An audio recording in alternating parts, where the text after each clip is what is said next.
Have you ever sat at a dinner table surrounded by people who smiled at you, like you belonged right up until the moment they handed you a document proving you never did? Before I get into it, tell me, where are you listening from right now? Drop it in the comments. And while you're at it, tell me this. Has anyone ever looked you in the eye and made you feel like everything you'd built for yourself didn't count?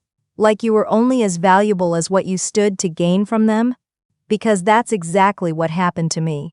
On a Tuesday evening in October, at a dinner table set with cloth napkins and candlesticks, the people who were supposed to become my family handed me a contract and told me, without saying the words out loud, that I was nothing.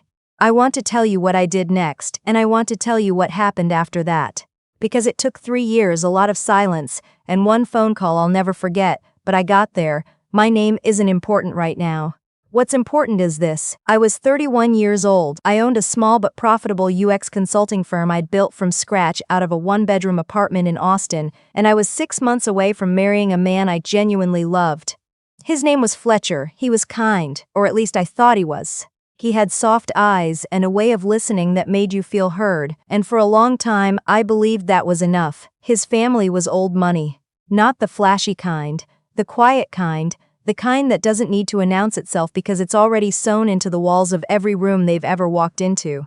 His mother, a woman I'll call my mother-in-law throughout this because honestly she never earned a name from me, had been polite in that particular way that certain women are polite.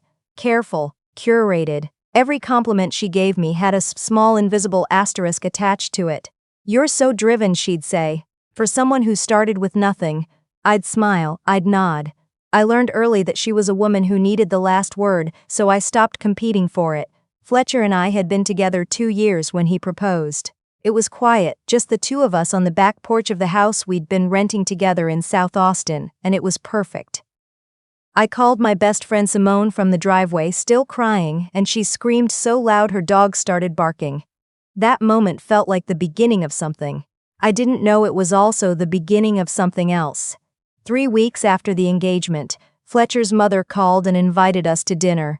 She said it was to celebrate properly. Her house was 40 minutes outside the city, a stone and cedar thing set back from a private road, the kind of home that always smells faintly of old books and money. His father sat at the head of the table. His older brother and sister-in-law were there, 2 cousins, an aunt whose name I never caught because she never introduced herself to me directly. I wore a navy dress. I'd gotten a blowout that morning. I brought a bottle of good wine and spent 45 minutes choosing it. We got through the appetizers fine. Dinner was fine. His mother asked me about my work in that way she always did. Curious on the surface, slightly bewildered underneath, like she couldn't quite figure out why I bothered. I talked about a project I'd just closed. She nodded. She changed the subject. Then, when the dessert plates were being cleared, she reached under the table and placed a manila envelope next to my hand. Not in front of Fletcher, next to my hand. "We thought it would be a good time to talk about the prenuptial agreement," she said. The table got very quiet.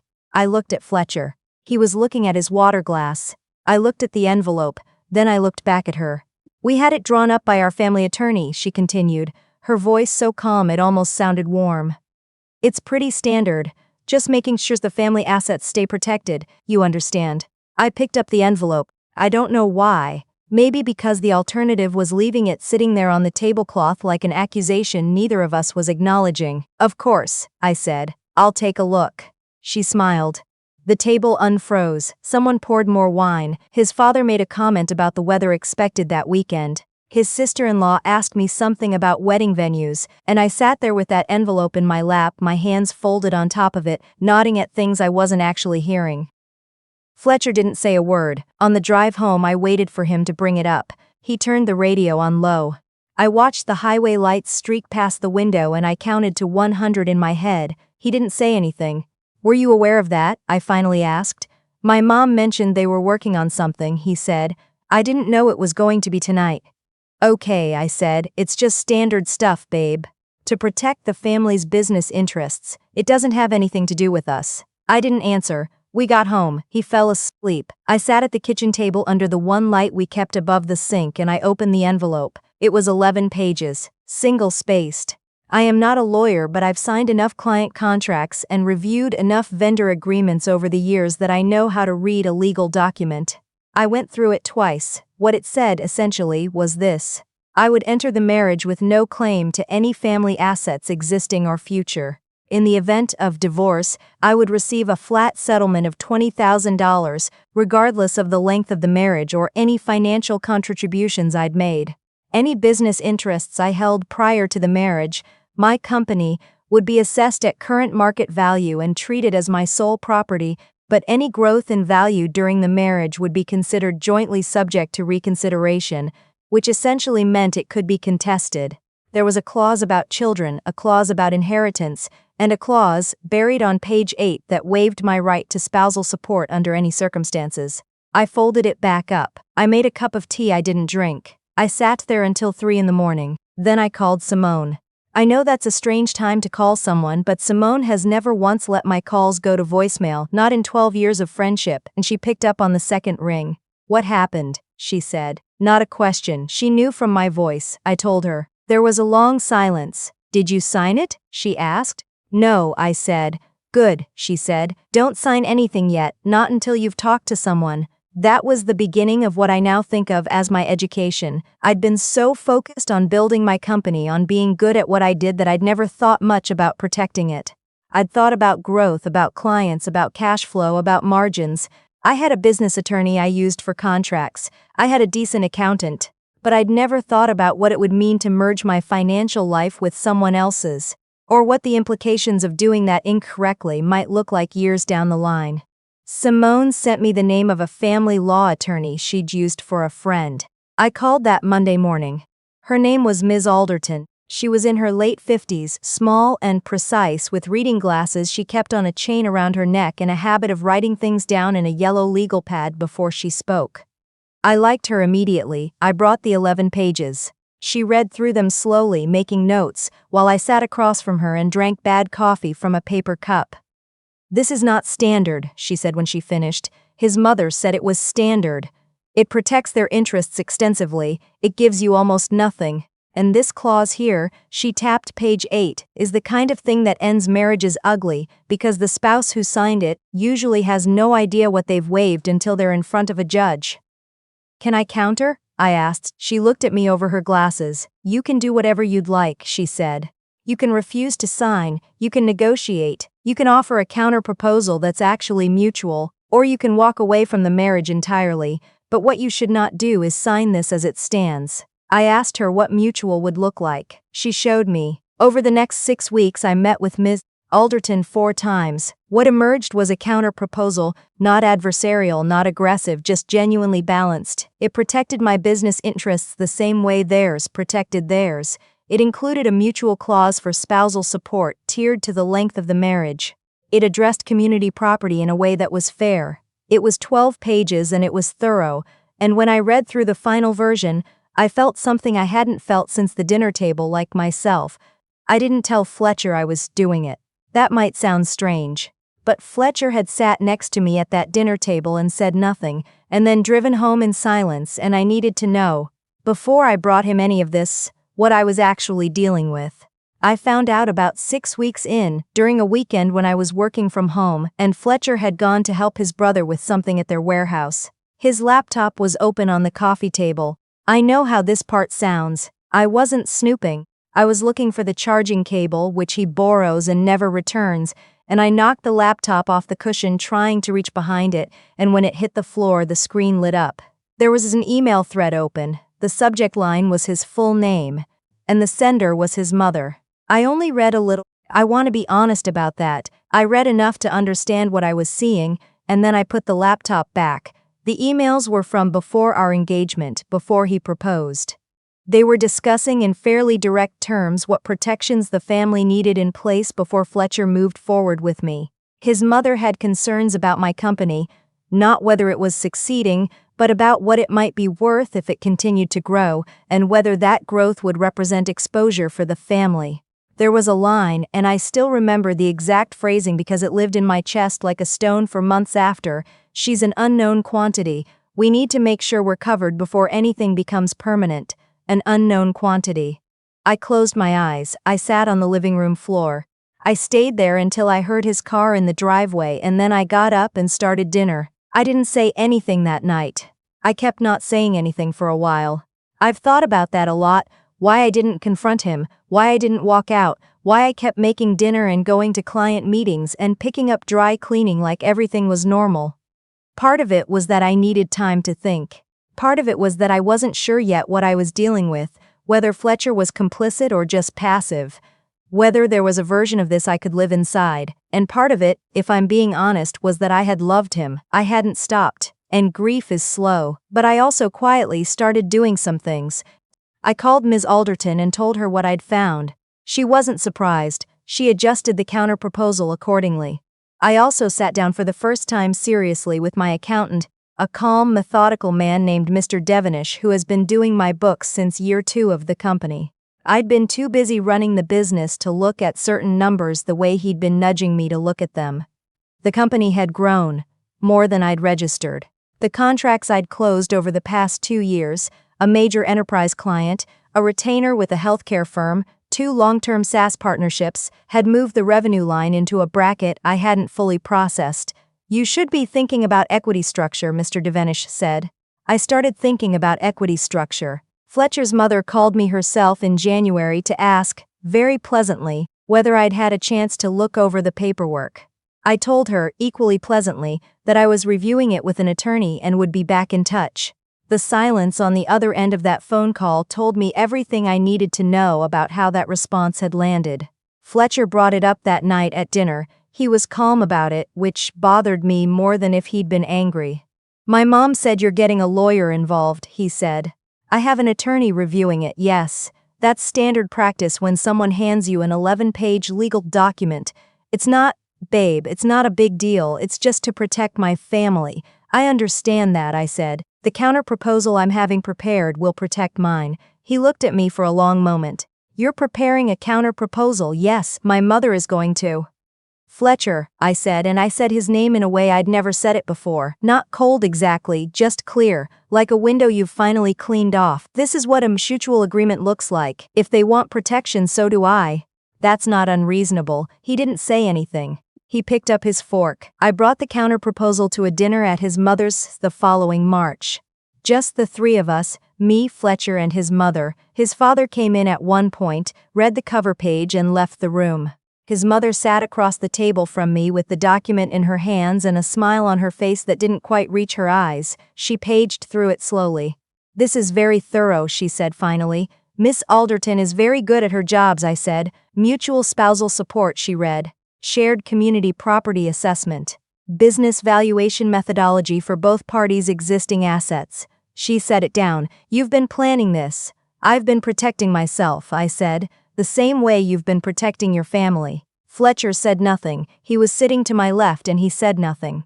She picked up her wine glass, set it down. I'll need to have our attorney review this. Of course, I said. Take all the time you need. They needed about 8 weeks. During those 8 weeks, the engagement continued, technically. We still slept in the same house. We still made coffee in the mornings. But something had shifted and we both knew it, and neither of us said it out loud because saying it out loud would have required a kind of courage that neither of us had ready yet. The call came on a Thursday, not from Fletcher, from his mother. She told me their attorney had reviewed the counter-proposal and they had concerns. She listed them. I listened. I told her I'd pass her concerns along to Ms. Alderton. That weekend, Fletcher sat down with me at the kitchen table and said, very quietly, that he thought maybe we should take a step back. From what? I asked. From the timeline. Maybe push the date. Why? He rubbed the back of his neck. My mom thinks the financial stuff is more complicated than we realized and she's not sure we should be rushing. Fletcher, I said. He stopped. I'm going to ask you something and I need you to be honest with me. He nodded. Do you want to marry me? Not your family's version of this, you. Do you want to marry me? He didn't answer right away, and that pause, that specific 3-second pause where he looked at the table instead of at me, told me something I'd been trying not to know for a long time. I love you, he said. That's not what I asked. He didn't say anything else. I moved my things out over the course of 2 weekends. It wasn't dramatic. I didn't leave in the middle of the night. I rented a furnished apartment on the east side of the city and I transferred what I needed, box by box, on 2 quiet Saturday mornings. Simone came for the second one and brought coffee, and we didn't talk much, we just worked. And when it was done, we sat on the floor of my new apartment among the boxes and she held my hand and I cried for about 10 minutes. Then I washed my face, and we ordered Thai food, and I started figuring out what came next. What came next was work. I went back to the company with a focus I hadn't had in years, maybe because I'd spent too much of the previous 2 years quietly managing the anxiety of that relationship and hadn't realized how much space it was taking up. I restructured the equity the way Mr. Devinish had been recommending. I closed 2 significant new contracts in Q2. I brought on 2 junior consultants. By the end of that year, the firm had crossed a revenue threshold I'd written on a sticky note when I was 26 and taped to the wall of that first apartment, and I remember standing in my office looking out at the city, thinking this is what I came here to do. This, right here. The call that changed everything came about 14 months after I moved out. It was from a private equity group that had been watching the UX consulting space. They'd identified my firm as an acquisition target. They wanted to meet. I'm not going to tell you I played it perfectly from there because I didn't. I was nervous and I over-prepared and I cried in my car once after a particularly long negotiation session, but I had Mrs. Alderton and I had Mr. Devinish and I had Simone and eventually I had a signed term sheet. The acquisition closed on a Thursday in November, 11 months after the initial call. The number was $18.3 million. I called my mom first. She was at work and she had to step outside to cry so her students wouldn't see her. I could hear the wind on her end of the phone and her trying to breathe normally, and I just kept saying, "Mom, we're okay, we're okay, we're okay." I found out later, through a mutual friend, not because I was looking, that Fletcher's mother had found out. Apparently she'd seen something online, a trade publication mention, and she'd called Fletcher, and then Fletcher had called the mutual friend, and there had been some conversation about whether I would. I don't even know how to finish that sentence, because whatever they thought I might do, I didn't do it. I didn't call anyone, I didn't reach out, I didn't want anything from them. A former colleague forwarded me a screenshot of something his mother had apparently posted in a private social media group. Something about how certain people take advantage and how family protection is always the right instinct. I didn't respond to it. I saved it to a folder on my desktop, filed it under the date and closed the tab. Some people need the last word. I've never been one of them. What I am is someone who sat at a candlelit dinner table at 31 years old and was handed a document designed to make sure I left with nothing, and who said nothing in return, not because I was afraid, and not because I didn't know what was happening, but because I understood even that the response that would matter most wasn't going to happen at that table. It was going to happen later, on my own terms, in my own time. There's something I want to say to anyone listening who has ever been handed something like that. A document, a conversation, a look across a room that told you someone had already decided what you were worth before you'd had the chance to show them. You don't have to fight it there. You don't have to win the moment. The moment is not the thing. You are the thing. My grandmother used to say that the people who feel the need to control the exit usually know somewhere underneath all of it that they never controlled the entry. They knew from the beginning that you were more than they bargained for. That envelope, that dinner table, that smile with the asterisk. None of it was about protecting something fragile. It was about fearing something strong. I understand that now. I wish I'd understood it sooner, but I got there. I poured myself a glass of wine the night the deal closed and I sat in my apartment. My apartment, the one I'd chosen for myself, the one with the big east-facing windows and the small balcony where I grow tomatoes badly every summer, and I watched the city lights come on, one block at a time, the way they do in November when it gets dark early, and I thought about the woman who'd sat at that kitchen table at 3 a.m. with a cup of tea she didn't drink, and 11 pages of fine print and a very particular kind of silence. I thought about what I would tell her if I could. I'd tell her, don't sign it, not because of the money, because of what signing it would have said about what you believed you deserved. The money came later, the belief had to come first. And I'd tell her something my grandmother also used to say, which I didn't fully understand until I was sitting on a living room floor, with a stone in my chest and a laptop on a coffee table and a life I needed to decide what to do with. She used to say, "The quietest move is usually the strongest one. Make it count." I did.